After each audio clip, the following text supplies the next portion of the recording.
Hello guys, first of all आप सभी लोगों का हमारे यूट्यूब चैनल पर फिर से स्वागत है। जैसा कि कल के लास्ट वीडियो में हमने इंट्रोगेटिव सेंटेंस के बारे में पढ़ा था, उनके टाइप के बारे में पढ़ा था और हमने कल जाना था कि इंट्रोगेटिव सेंटेंस 3 प्रकार के होते हैं।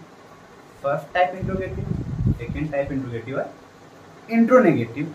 तो जो फर्स्ट टाइप था उसके बारे में हमने जान लिया था, सेकेंड टाइप जान लिया था और कुछ हद तक हमने इंट्रोनेगेटिव सेंटेंस को भी जाना था। लेकिन मुझे कुछ बातें सेकेंड टाइप अर्थात ये जो WH टाइप था, WH टाइप,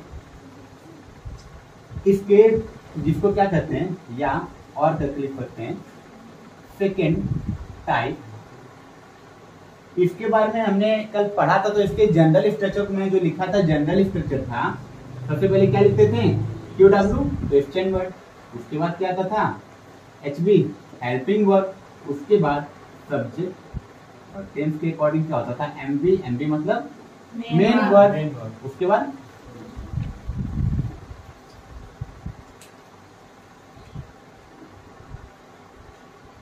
ऑब्जेक्ट और अंत में क्या होता था other word with a question mark. तो ये तो हमने कल जान लिया था। बट होता क्या है कि इन सेंटेंसेज में कभी कभी जो क्वेश्चन वर्ड होता है वह सिर्फ क्वेश्चन वर्ड ही ना होकर वाक्य में सब्जेक्ट का भी कार्य करता है। क्या कार्य करता है? सब्जेक्ट का भी कार्य करता है। तो उस टाइप के सेंटेंस में ये स्ट्रक्चर फॉलो करना पॉसिबल नहीं होता है। तो करते क्या है, सपोज दैट अगर मैं यहाँ पर कुछ सेंटेंस लिख रहा हूँ, जैसे मैं ये सेंटेंस लिखूं, राम कितने बच्चों को पढ़ाता है। जैसे माँ अरे बोले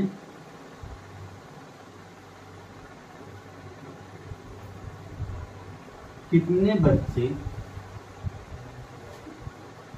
इस विद्यालय में, या फिर इसको ऐसे लिख सकते हैं, इस विद्यालय में कितने बच्चे पढ़ते हैं। ठीक, तो अगर इन दो सेंटेंस को हम लोग ध्यान से देखेंगे तो जो पहला सेंटेंस लिखा हुआ है राम कितने बच्चों को पढ़ाता है, क्वेश्चन मार्क लग गया है, क्वेश्चन मार्क लग गया है, इट मीन ये दिया गया सेंटेंस तो इंट्रोगेटिव हो गया, इसमें कोई डाउट नहीं है, ये इंट्रोगेटिव हो गया है। अब इंट्रोगेटिव में किस टाइप का है तो मैंने बताया था, जब वाक्य के बीच में, हिंदी का वाक्य है तो जब हिंदी के वाक्य के बीच में प्रश्नवाचक शब्द आए, जैसे यहाँ पर भी कितना है और इस वाक्य में कितने शब्द का प्रयोग हुआ है, जब कितना शब्द आ जाए तो वाक्य क्या बन जाता है, वो बन जाता है सेकेंड टाइप इंट्रोगेटिव सेंटेंस। लेकिन थोड़ा इस पर गौर करते हैं, ये जो सेंटेंस लिखा हुआ, पहले सेंटेंस लिखते हैं तो ये जो सेंटेंस में कितना शब्द आया है, इसमें पढ़ा क्या काम हो रहा है, पढ़ाने का। लेकिन पढ़ाने काम कर कौन रहा है, पढ़ाने काम कर रहा है राम कर रहा है। इसका मतलब इस सेंटेंस में सब्जेक्ट गिवन है, यहाँ पर काम जो करने वाला है राम है। लेकिन यहाँ पर आते हैं इस विद्यालय में कितने बच्चे पढ़ते हैं। अच्छा, इस सेंटेंस में पढ़ने काम कौन कर रहा है, बच्चे कर रहे हैं, जिसके साथ ये कितना शब्द जुड़ा हुआ है, मतलब कितने बच्चे। अगर एक हम आंसर दे दें कि सपोज दैट इस विद्यालय में 200 बच्चे पढ़ते हैं, तो ये पूरा तो सब्जेक्ट बन गया ना। ये पूरा क्या बन गया है, सब्जेक्ट बन गया है। इट मीन्स पहले सेंटेंस में कितना शब्द क्या बन गया है, सिर्फ और सिर्फ एक प्रश्नवाचक शब्द की तरह काम कर रहा है। तो उसके तो ये स्ट्रक्चर फॉलो कर जाएगा, मतलब ये सेकेंड टाइप के स्ट्रक्चर फॉलो हो जाएगा। लेकिन क्या इस सेंटेंस में ये सेकेंड टाइप के स्ट्रक्चर फॉलो करेगा? क्या इसके अकॉर्डिंग इसको ट्रांसलेट कर सकते हैं? तो उसको कैसे ट्रांसलेट करेंगे? तो इसके लिए जो स्ट्रक्चर बनता है, जब ये क्वेश्चन वर्ड सब्जेक्ट का कार्य करता है, मतलब हम लोग सबसे पहले क्वेश्चन वर्ड को लिखेंगे जो किस रूप में आएगा, सब्जेक्ट रूप में आएगा। किस रूप में आएगा, सब्जेक्ट रूप में। तो आप पीछे याद कीजिए जो मैंने पढ़ाया था, अभी तक हम लोग 4 स्ट्रक्चर पढ़ चुके हैं। असर्टिव सेंटेंस का अफर्मेटिव और नेगेटिव, और इंट्रोगेटिव का फर्स्ट टाइप और सेकेंड टाइप। अगर चारों स्ट्रक्चर आपको याद होंगे तो इन चारों स्ट्रक्चर्स में ऐसे कौन से स्ट्रक्चर हैं जहां पर सबसे पहले सब्जेक्ट आता है? कौन कौन होते हैं? अफर्मेटिव और निगेटिव। इसका मतलब हम एक निष्कर्ष निकाल सकते हैं कि ये जो है, ये जो क्वेश्चन वर्ड का काम कर रहा है, तो जो क्वेश्चन वर्ड है जो नाउन के साथ मिलकर सब्जेक्ट का काम कर रहा है, इसको किसके बेस पर ट्रांसलेट कर सकते हैं? इसको ट्रांसलेट कर सकते हैं या तो अफर्मेटिव या तो निगेटिव बेस पे। अब ये ऐसा क्यों है? क्योंकि इस सेंटेंस में यही तो सब्जेक्ट बन गया है, और सब्जेक्ट का प्रयोग यानी सब्जेक्ट का सबसे पहले प्रयोग तो हम लोग करते हैं अफर्मेटिव और निगेटिव में। और इसको ट्रांसलेशन करना होगा तो ये सेकंड टाइप बन गया, तो इसके स्ट्रक्चर फॉलो करेंगे। तो क्या करें? क्वेश्चन वर्ड, क्वेश्चन क्या है? कितना। अब आता है कितना या कितने की इंग्लिश होता क्या है? कितना और कितने की इंग्लिश होता है या तो हाउ मेनी या तो हाउ मच। बट दोनों को एक प्रयोग करेंगे, ऐसा तो नहीं दोनों प्रयोग कर लेंगे। तो किसका प्रयोग करेंगे? तो उसको जानते हैं कि हाउ मेनी। हाउ मेनी हम लोग तब प्रयोग करते हैं जब कितना या कितने का जुड़ा हुआ ये जो नाउन है वो काउंटेबल हो जाए। काउंटेबल का तात्पर्य उसको गिन सके, तो हम लोग किसका प्रयोग करेंगे? हाउ मेनी का। लेकिन यही कितना कितने के साथ ऐसा संज्ञा जुड़ जाए, ऐसा नाउन जुड़ जाए जिसको काउंट नहीं किया जा सकता है। जैसे मैं बोलूं कितना पानी, तो कितने के साथ क्या जुड़ गया है? पानी जुड़ गया है। तो क्या पानी कोई काउंट कर सकता है? इसकी तो मात्रा बता सकते हैं। तो दैट्स व्हाई वहां पर क्या लगेगा? How much. तो यहाँ पर बच्चों तो काउंट कर सकते हैं ना, जब बच्चों काउंट कर सकते हैं और यहाँ पर बच्चे लगे यहाँ भी काउंट कर सकते हैं। इसका मतलब दोनों ही केस में किसका प्रयोग किया जाएगा? हाउ मेनी का। तो ये सेकेंड टाइप फॉलो करा, तो इसको स्टार्ट करते हैं। तो सबसे पहले हाउ मेनी, ये हो गया question word. Now how many, लेकिन जब भी हाउ मेनी लिखा जाता है, हाउ मेनी, हाउ मच और हुज, ये तीन ऐसे इंट्रोगेटिव वर्ड्स होते हैं। जब भी इनका प्रयोग करते हैं ये अकेले नहीं आते हैं, इनके साथ इनसे जुड़ा हुआ संज्ञा पद भी लिखा जाता है। जैसे यहाँ कितने पद क्या जुड़ा हुआ है? ये बच्चे पद। तो बच्चों क्या प्लूरल, तो वहां पर क्या जोड़ देंगे? सॉरी बच्चे हैं तो क्या हो जाएगा? चिल्ड्रेन। हाउ मेनी चिल्ड्रेन, या फिर यहाँ बच्चे पढ़ने के में तो क्या लिख सकते हैं? स्टूडेंट्स भी लिख सकते हैं। हाउ मेनी स्टूडेंट्स, ये हो गया पूरा इस क्वेश्चन वर्ड की जगह। अब क्या चाहिए? Helping verb. तो टेंस क्या था? अभी तो हम लोग पढ़ने, लेकिन फिर बताते हैं ता है आ गया है। जब क्रिया के अंत में ता है, ती है, ते हैं, ऐसे सब आते हैं तो वहां पर जो टेंस बनता है वो टेंस होता है प्रेजेंट इंडेफिनिट टेंस। और इसका जो हेल्पिंग वर्ब होता है वो होता है डू और डज। और डू का प्रयोग आई, वी, यू, दे या प्लूरल सब्जेक्ट के साथ करते हैं, और डज का प्रयोग ही, सी, इट या फिर सिंगुलर सब्जेक्ट या एकवचन कर्ता के साथ करते हैं। तो यहाँ पर जब देखेंगे काम क्यों कौन कर रहा था पढ़ाने का? राम किसी का नाम है, और किसी का नाम क्या होता है? एक ही व्यक्ति को डिनोट करेगा, एक व्यक्ति प्रदर्शित करेगा, और एक ही मतलब सिंगुलर हो गया। तो यहाँ पर हेल्पिंग वर्ब क्या आ जाएगा? डज। तो इसको लिखते हैं हाउ मेनी स्टूडेंट डज, ये हो गया। सब्जेक्ट क्या था? राम था। हमको अगला चीज लिखना है सब्जेक्ट, तो सब्जेक्ट के लिए राम। अब क्या काम हो रहा है? पढ़ाने का। बच्चा पढ़ाना तो ठीक, बाकी इसमें कोई भी शब्द नहीं बचा है, अर्थात सेंटेंस यहीं पर क्या होता है? कंप्लीट। अब एक सेंटेंस कहते हैं कि इस विद्यालय में कितने बच्चे पढ़ते हैं। तो जब इस सेंटेंस को ध्यान से देखेंगे, मैंने भी जस्ट बताया कि यहाँ पर भी कितना शब्द है, कितना शब्द यहाँ पर भी है। दोनों सेंटेंस में कितना शब्द है, लेकिन दोनों सेंटेंस में उनको देखने से पता चला है कि ये जो कितना शब्द है इसमें ये दोनों, ये नाउन और कितना मिलकर सब्जेक्ट नहीं बने। सब्जेक्ट तो राम है, सब्जेक्ट क्या है? राम है। लेकिन जब यहाँ पर देखेंगे तो पढ़ने का तो बच्चे कर रहे हैं, पढ़ने का बच्चे, लेकिन इसके साथ ये क्या जुड़ा हुआ है? कितना शब्द जुड़ा हुआ है। इसका मतलब ये दोनों शब्द आपस मिलकर किस स्थान पर आएंगे? सब्जेक्ट के स्थान पर आएंगे। तो फिर भी कुछ लगता है कि हम लोग सेकेंड टाइप बनाना चाहते हैं, थोड़ा बना कर देखते हैं। तो लिखते हैं कितने बच्चे हैं, तो हाउ मेनी स्टूडेंट्स।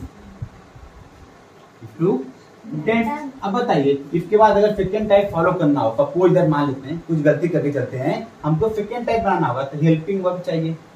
फिर आ गया तो डू या डज चाहिए। तो हेल्पिंग वर्ब किसके अकॉर्डिंग आ रहा था? सब्जेक्ट के अकॉर्डिंग। तो बताइए सेंटेंस में सब्जेक्ट कहाँ मिल रहा है? सब्जेक्ट हमको कहीं मिलना है, क्योंकि सब्जेक्ट तो खुद यही था ना। इसका मतलब ये सब्जेक्ट है, तो क्या ये इस स्ट्रक्चर को फॉलो करके लिखा जाएगा? क्योंकि ये स्ट्रक्चर क्या रहा है? आगे सब्जेक्ट चाहिए, ये स्ट्रक्चर क्या कर रहा है, आगे सब्जेक्ट चाहिए, तो क्या इस सेंटेंस में सब्जेक्ट आगे मिलेगा? नहीं मिलेगा। क्यों नहीं मिलेगा? क्योंकि यहाँ पर ऑलरेडी हाउ मेनी स्टूडेंट का प्रयोग किस तरह किया गया है, सब्जेक्ट की तरह किया गया है। इसका मतलब ये बन गया सब्जेक्ट। अब सब्जेक्ट बन गया है तो ऐसे वाक्यों को हम लोग ट्रांसलेट या तो अफर्मेटिव की तरह करेंगे या फिर निगेटिव की तरह, इसकी तरह, या तो अफर्मेटिव या तो निगेटिव। तो ये बात ये आती है कब अफर्मेटिव कब निगेटिव। तो बहुत आसान तरीका है, यदि इस इंट्रोगेटिव सेंटेंस में कहीं भी कोई निगेटिव वर्ड आ जाएगा, कहीं भी कोई निगेटिव वर्ड आ जाएगा, तब तो निगेटिव का प्रयोग करेंगे। लेकिन अगर निगेटिव वर्ड ना आए तब किसका प्रयोग करेंगे, अफर्मेटिव का। तो क्या बताइए इस सेंटेंस में कहीं भी नहीं शब्द का प्रयोग हुआ है? नहीं हुआ है। तो नहीं हुआ तो क्या निगेटिव बनाएंगे? नहीं बने क्या अफर्मेटिव। तो इसके बाद अफर्मेटिव स्ट्रक्चर क्या कहता है, सबसे पहले सब्जेक्ट, उसके बाद वर्ब की फर्स्ट फॉर्म या वर्ब की फर्स्ट फॉर्म में यस या यस, उसके बाद क्या आता है ऑब्जेक्ट, और उसके बाद क्या आता है अदर वर्ड। ये हो गया अफर्मेटिव सेंटेंस के स्ट्रक्चर किस टेंस के लिए, प्रेजेंट इंडेफिनिट टेंस के लिए। ये हो गया। तो अब इसके बाद हमको चाहिए क्या, या तो वर्ब की फर्स्ट फॉर्म या तो वर्ब की फर्स्ट फॉर्म में यस या यस। तो सब्जेक्ट हमारा प्लूरल है, सब्जेक्ट प्लूरल है, स्टूडेंट्स ये नाउन जो जुड़ा हुआ है ये प्लूरल है। जब प्लूरल है, जब भी प्लूरल सब्जेक्ट आता है प्रेजेंट इंडेफिनिट टेंस में, तो वहां पर सिर्फ और सिर्फ वर्ब की फर्स्ट फॉर्म का प्रयोग करते हैं। तो हमको देखते हैं क्या काम हो रहा है, पढ़ने का। तो पढ़ने की होती है रीड, तो उसको क्या लिख देंगे, रीड।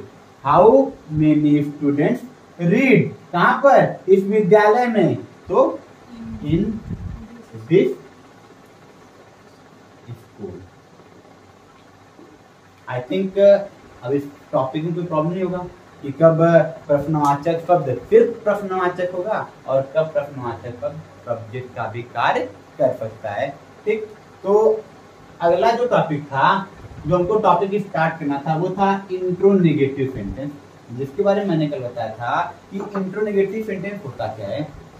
तो इंट्रोनेगेटिव सेंटेंस उस वाक्य को कहते हैं, पहले तो नेगेटिव इंट्रो है, इंट्रोनेगेटिव तात्पर्य वाक्य प्रश्नवाचक होगा, ये डेफिनेट है, वाक्य प्रश्नवाचक होगा। लेकिन प्रश्नवाचक वाक्य में चाहे वो फर्स्ट टाइप यानी कि एफ नो टाइप और सेकेंड टाइप हो यानी कि डब्ल्यू एच टाइप, जब इसी एफ नो टाइप या डब्ल्यू एच टाइप में नॉट शब्द का प्रयोग कर दिया जाए, किसका, नॉट शब्द का, या फिर सीधे दूसरे शब्द में निगेटिव वर्ड का। यदि इंट्रोगेटिव सेंटेंस में निगेटिव वर्ड का प्रयोग कर दिया जाए तो उस तरह बनने वाला इंट्रोगेटिव सेंटेंस क्या कहलाता है, इंट्रोनेगेटिव सेंटेंस कहलाता है। सपोज दैट, कुछ एग्जांपल लेते हैं।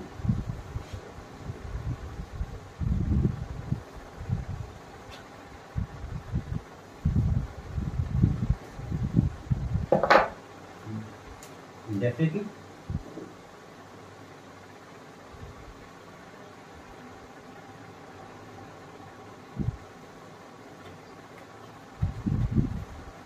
राम तुम्हारी सहायता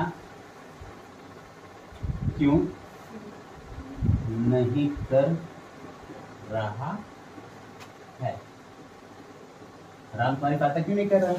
तो इस वाक्य देखिए, हिंदी का ये वाक्य लिखा हुआ है कि राम तुम्हारी सहायता क्यों नहीं कर रहा है। तो इस वाक्य में क्या है, क्वेश्चन मार्क। तो क्वेश्चन मार्क आ गया तो वाक्य हो गया, इंट्रोगेटिव हो गया, प्रश्नवाचक हो गया। क्योंकि प्रश्नवाचक वाक्य पहचाने की बहुत आसान तरीका, जो भी वाक्य के लास्ट में सिंबल आता है, ये क्वेश्चन मार्क वाला प्रश्नवाचक चिन्ह का, अगर ये आ जाएगा तो बोल दीजिए वाक्य क्या हो गया, इंट्रोगेटिव हो गया। अब इंट्रोगेटिव में किस टाइप हो गया, क्वेश्चन वर्ड क्यों का प्रयोग वाक्य के बीच में। तो पीछे बता चुका हूँ, जब भी क्वेश्चन वर्ड वाक्य के बीच में आए तो किस टाइप बनता है, सेकेंड टाइप का। तो सेकेंड टाइप हो गया। लेकिन इस सेंटेंस को और ध्यान से देखेंगे तो इस सेंटेंस में नहीं शब्द का भी प्रयोग हुआ है। किसका, नहीं शब्द का। मैंने भी जस्ट बताया, जब इंट्रोगेटिव सेंटेंस में नहीं शब्द भी आ जाता है तो वो सेंटेंस क्या बनता है, इंट्रोनेगेटिव सेंटेंस बनता है। अर्थात ये जो एग्जांपल दिया गया है, एक ही सेंटेंस का दिया गया है इंट्रोनेगेटिव सेंटेंस का। तो इसको जब ट्रांसलेट करेंगे, इसका जो स्ट्रक्चर, इसको जो ट्रांसलेट करेंगे तो सेकेंड टाइप के अकॉर्डिंग, क्यों, क्योंकि इंग्लिश वाई सेंटेंस क्या है, रहा है, रहा है, रही है, रहे हैं, हुआ है, हुए हैं। ऐसे शब्द जब आते हैं तो फिर वो टेंस बनता है प्रेजेंट कॉन्टिन्यूअस टेंस। ये हो गया प्रेजेंट कॉन्टिन्यूअस टेंस। इसका हेल्पिंग वर्ब होता है इज एंड आर। तो इसके तुरंत बाद सेकेंड टाइप के स्ट्रक्चर में इसके तुरंत बाद क्या आता है, हेल्पिंग वर्ब। किसके अकॉर्डिंग, सब्जेक्ट के अकॉर्डिंग। तो सब्जेक्ट क्या था, सहायता कौन नहीं कर रहा है, राम, राम का नहीं करते इसे सिंगुलर, तो सिंगुलर में क्या आता है इज, यहाँ क्या लिख दे इज, वाई इज, सब्जेक्ट आएगा राम। अब ये जो नेगेटिव वर्ड है, जब भी ये नेगेटिव वर्ड आता है इंट्रोगेटिव सेंटेंस में, उस नेगेटिव वर्ड की इंग्लिश हमेशा इस सब्जेक्ट के तुरंत बाद लिखेंगे। मतलब वाक्य में जो सब्जेक्ट आया होगा उस सब्जेक्ट के तुरंत बाद किसका प्रयोग करेंगे, वाक्य में आए हुए नकारात्मक शब्द की अंग्रेजी का। तो यहाँ पर क्या है, नहीं, नहीं के लिए क्या हो जाएगा नॉट। क्या वाई इज राम नॉट, काम क्या कर रहा था, सहायता करने का, तो हेल्प होता है। लेकिन प्रेजेंट कॉन्टिन्यूअस टेंस के प्रेजेंट कॉन्टिन्यूअस क्या करते हैं, वर्ब की फर्स्ट फॉर्म में आईएनजी का प्रयोग करते हैं। तो ये क्या जाएगा helping, why is Ram not helping, किसकी, तुम्हारी, टू यू। That's it. तो आई थिंक अब प्रश्नवाचक वाक्य में फर्स्ट टाइप, सेकेंड टाइप और थर्ड टाइप, इन सभी में कोई कंफ्यूजन नहीं होगा। तो अब आगे अपने टॉपिक को लेकर चलते हैं। आज का जो हमारा मुख्य टॉपिक था, जो मेन टॉपिक था, वो था एक्सक्लेमेटरी सेंटेंस का। किसका था, एक्सक्लेमेटरी सेंटेंस का। तो उसको आगे बढ़ते लेकर, तो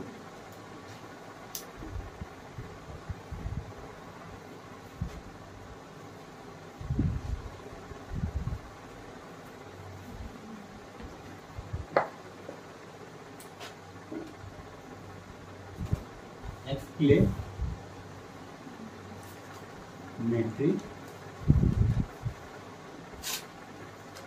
सेंटेंस, जिसको हिंदी में कहते हैं विस्मयादि बोधक, विस्मयादि बोधक। अब हमारा जो अगला टॉपिक है एक्सक्लेमेटरी सेंटेंस, विस्मयादि बोधक वाक्य। होता क्या है, जैसे कि जा रहे हैं घूमने, मान लेते हैं कि घूमने जा रहे हैं, आगरा जा रहे हैं, आगरा गए, पहुंच गए, क्या करने गए, घूमने गए। अच्छा, आगरा का प्रसिद्ध चीज क्या है, ताजमहल है। बहुत पता है, मतलब ताजमहल है। तो अच्छा कहा था कि जो ताजमहल को देखता है, देखते कहता है वाह, मतलब मुंह खुला खुला रहता है, पता नहीं, मुंह खुला, मतलब एक तरह का आश्चर्य प्रकट होता है। चलो वो भी छोड़ते हैं, तो आश्चर्य हो जाते हैं। मन कर रहा है, खेल रहा है, अमित खेल रहा है क्रिकेट, क्रिकेट खेल रहा है, बॉल पकड़ने गया, पकड़ते हुए अचानक से दौड़ रहा है, गिर गया, उसको चोट लगी, उसको मुंह क्या निकला, आउच, चोट लगा, आउच निकला, ये भी हो गया। चलो उसी क्रिकेट में खेल रहा, चोट लगे बेचारे, फिर भी उसने कैच पकड़ लिया, और उसके कैच पकड़ने की वजह से उसकी पूरी टीम क्या हो गई, मैच जीत गई। तो सारे बच्चे क्या कहने, हुर्रे, मैच जीत गए। तो ये जो मैं बताने का प्रयत्न कर रहा था कि एक में आश्चर्य हो गए देखकर, वाव निकल लिया, आश्चर्य हो गए, इसमें चोट लग गया, आउच निकल गया, मतलब इस तरह का दुख दर्द इसको व्यक्त कर दिए। फिर अगले सेंटेंस में क्या हो गया कि खुशी प्रकट कर दिए। लेकिन क्या होता है कि जब वो गिरा तो क्या उसको गिरने से पहले पता था क्या कि उसको चोट लगने वाली है, या उसके मुंह से आउच निकलने वाला है। वो जो आउच शब्द आया वो कब आया, अचानक आया ना। इसी तरह जैसे कैच पकड़ा, अभी तक सब लोग सस्पेंस थे ना, पकड़ेगा कि नहीं पकड़ेगा, पकड़ेगा कि नहीं पकड़ेगा। लेकिन जैसे ही पकड़ा, पकड़ते पूरी टीम क्या हो गया, अचानक से खुश हो गई, मतलब हुर्रे करके चिल्लाने लगी, हम लोग मैच जीत गए, मैच जीत गए, हो गया। ताजमहल अचानक नजर आया, वाह, मतलब अभी तक जा रहे नॉर्मली, कोई देखा नहीं है, अचानक देखनी, अरे यार ताजमहल तो बहुत सुंदर है, हाँ? हो गया नहीं। तो जब ये फीलिंग्स को जो हमारे हृदय में अचानक से उठती है, कौन सी फीलिंग, चाहे वो खुशी का हो, चाहे वो दुख का हो, या फिर आश्चर्य का हो, जब ये फीलिंग को हमको एक वाक्य के अंतर्गत लिखना पड़ा या हमको लिखना चाहिए था, तो हमने जिस वाक्य का प्रयोग किया वही वाक्य क्या कहलाया, एक्सक्लेमेटरी सेंटेंस कहलाया। बता रहा हूँ, इसके डेफिनेशन की बात करता हूँ कि ऐसे वाक्य जिनसे सडन फीलिंग व्यक्त हो, मतलब अचानक से जो भाव उत्पन्न होता है, वो भाव क्या हो सकते हैं, खुशी का, दुख का या फिर आश्चर्य का ऐसे भाव जो अचानक उत्पन्न होते हैं उन्हीं भाव को प्रकट करने वाला वाक्य क्या कहलाता है? एक्सक्लेमेटरी सेंटेंस कहलाता है। तो आते हैं इसके डेफिनेशन पर। डेफिनेशन क्या है? कह सकते हैं अ सेंटेंस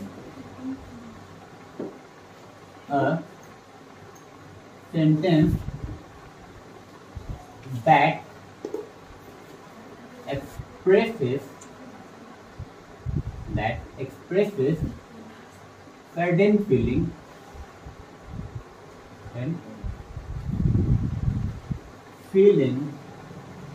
of कौन सी certain feeling हो जाएगी? joy,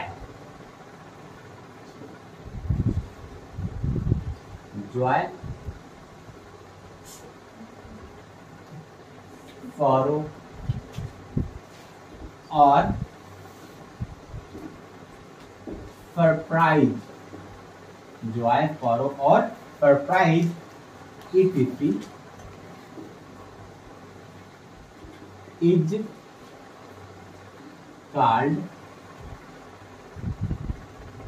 exclamatory sentence।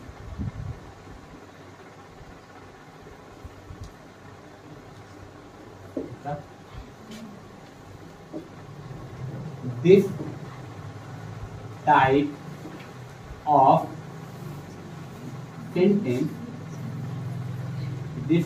of sentence ends with marks of exclamation, जिसको डिनोट करते हैं। बना दो पाई, कहला दो हिंदी, मतलब हिंदी का पूर्ण विराम और इंग्लिश का फुल स्टॉप दोनों एक साथ मिल गए तो क्या बना दिए? Mark of exclamation. ठीक, तो अब इसको आसान याद करने का आसान तरीका, ये सिंबल कैसे याद करें कि जो सिंबल होता है, ये जो सिंबल होता है इसको बनाने के लिए क्या करते हैं, जो हिंदी का पूर्ण विराम होता है और इंग्लिश का फुल स्टॉप, जिसको एक साथ लिख देते हैं, पहले ऊपर पूर्ण विराम नीचे फुल स्टॉप, तो ये पूरा सिंबल क्या बन जाएगा? ये सिंबल हो जाएगा मार्क ऑफ एक्सक्लेमेशन का। ठीक है, तो इस पे हिंदी पे आते हैं डेफिनेशन पर। ऐसे वाक्य या ऐसा वाक्य जो हृदय में अचानक उठने वाले भाव, जैसे कि खुशी, दुख या आश्चर्य को प्रकट करता है,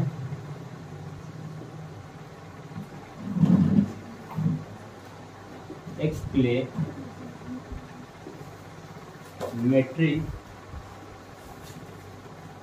सेंटेंस कहलाता है।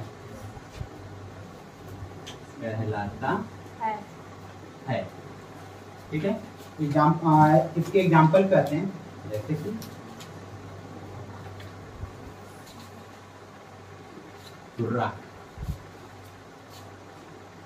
we have won the match।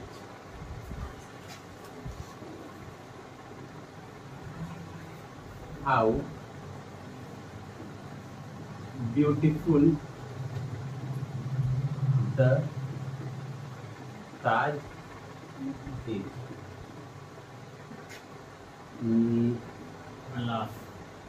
Alas, I have ruined। ये रहे कुछ एग्जाम्पल इसके एक्सक्लेमेटरी सेंटेंस के।